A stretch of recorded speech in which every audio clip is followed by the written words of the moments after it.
안녕하세요. 주동식입니다.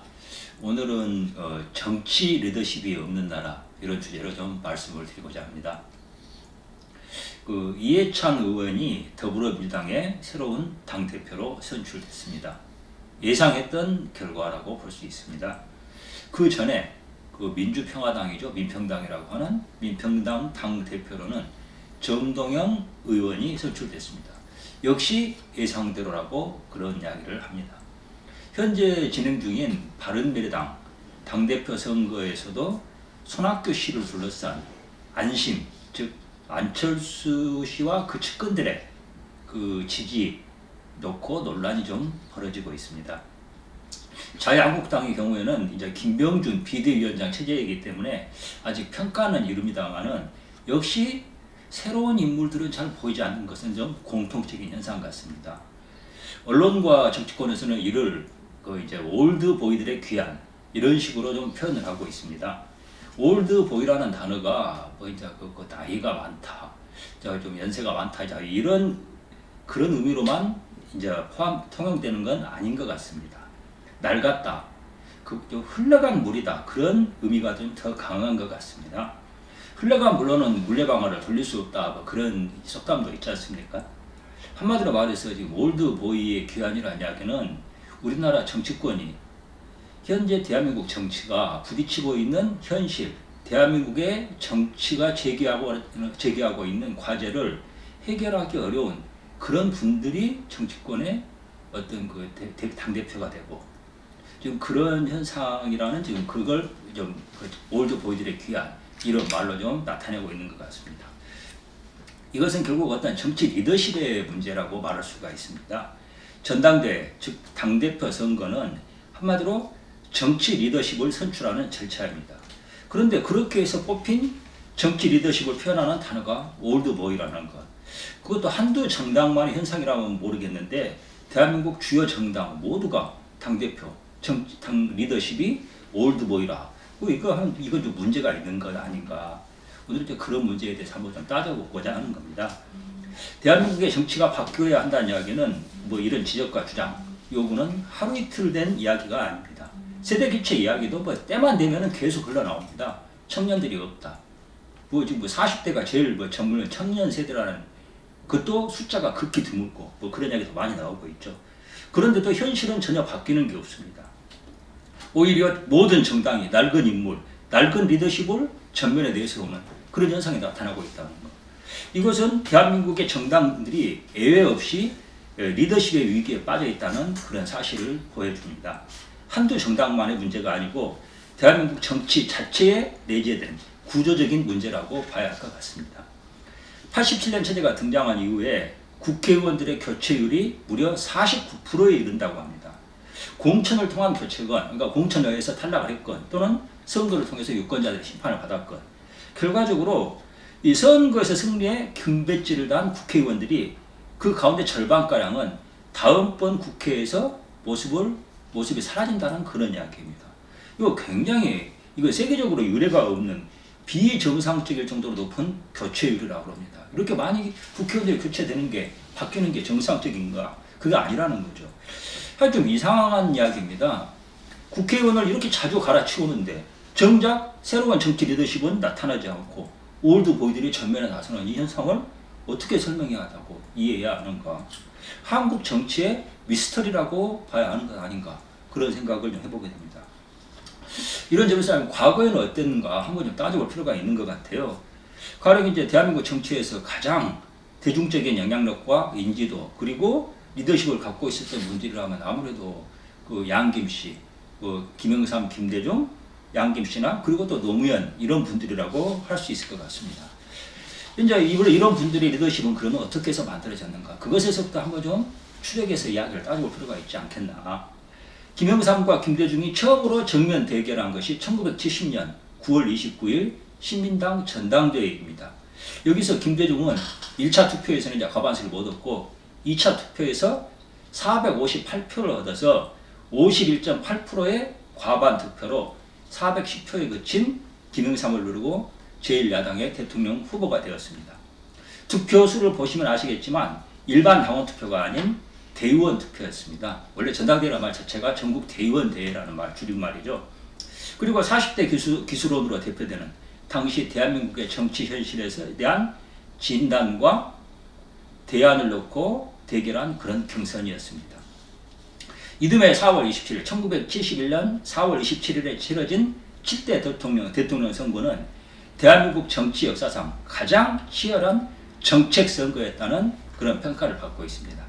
물론 이제 흑색 선전, 그리고 지역감정 선동 등 어두운 측면도 분명히 있었습니다. 하지만 당시 박정희 대통령과 김대중 후보가 대한민국의 진로를 놓고 자신의 정책과 정치 노선을 내걸고 치열하게 경쟁을 해서 유권자의 선택을 받은 것만은 분명하다고 봅니다.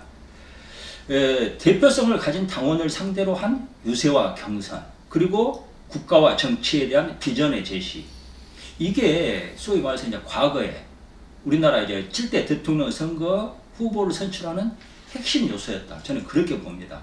당시 시민당 전당대회는 표면적으로는 대통령 선거 후보 선출이었지만 그 진짜 의미는 정당과 정치를 이끄는 정치 리더십을 선출하고 만들어내는 것이었거든요. 그건 뭘로 알 수가 있냐? 그 뒤에 결과가 보여줍니다. 그 뒤에 30년, 40년가량 대한민국의 야권의 이 정치 리더십은 김영삼, 김대중 두 분에 의해서 주도됐다는 것은 우리가 너무 잘 알고 있는 사실입니다. 대한민국 정당, 특히 야당에서는 이런 전통이 오랫동안 살아 있었습니다.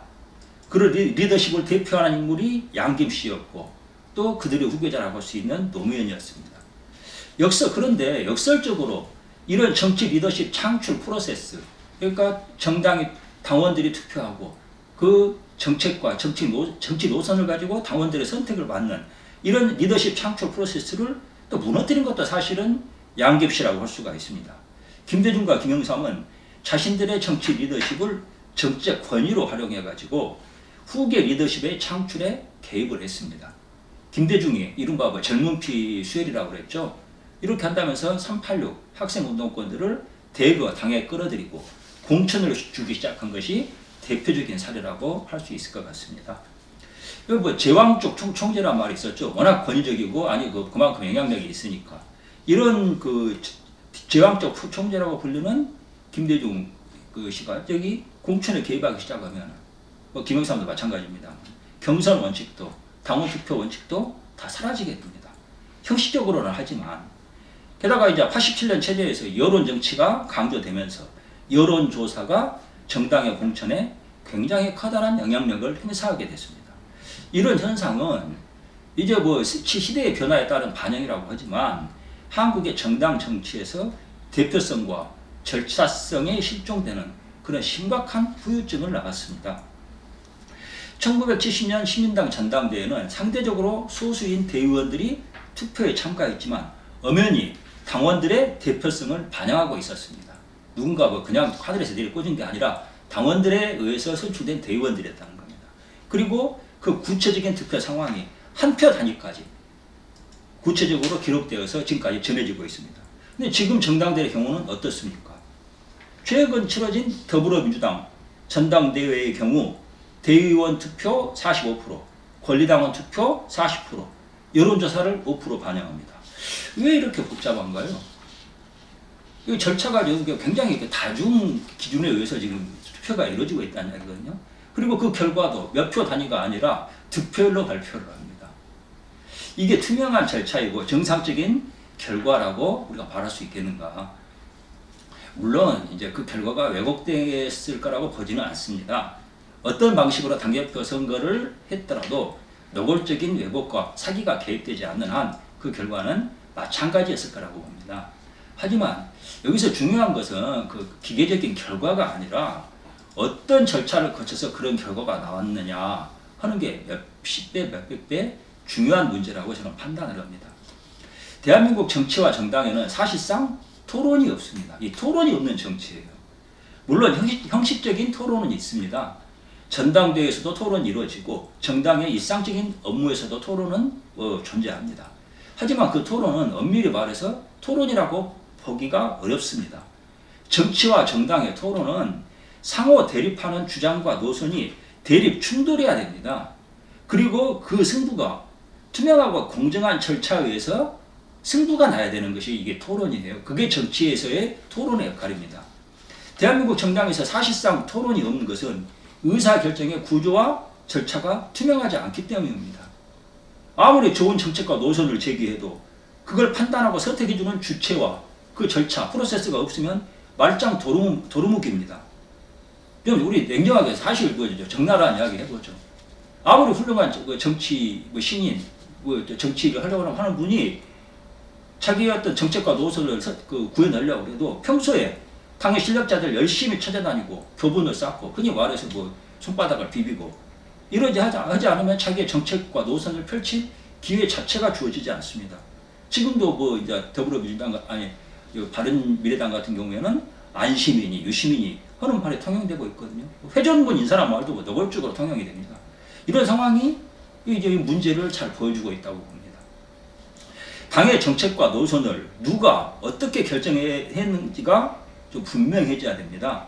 그 기준은 간단합니다. 분명한 자격 기준을 갖춘 당원들이 투명하고 공정한 토론을 거쳐서 충분한 판단 근거를 갖고 자기 책임 아래 정당의 리더십을 선택할 수 있어야 한다는 겁니다. 그만한 자격 기준을 갖춘 당원들, 이 전제가 중요하고 그 당원들이 투명하고 공정한 절차를 거쳐서 당의 노선과 정책 그리고 리더십을 선출할 수 있어야 한다는 겁니다. 이런 기준이 사실 다 무너졌습니다. 지금 대한민국 정당에서. 그리고 무슨 공천을 하니 무슨 선거가 하니 그러면 그걸 앞두고 항상 룰이 바뀝니다. 그래서 이게 도대체 당원 당부에서 정한다는 것도 의미가 없다는 이야기를 많이 해요.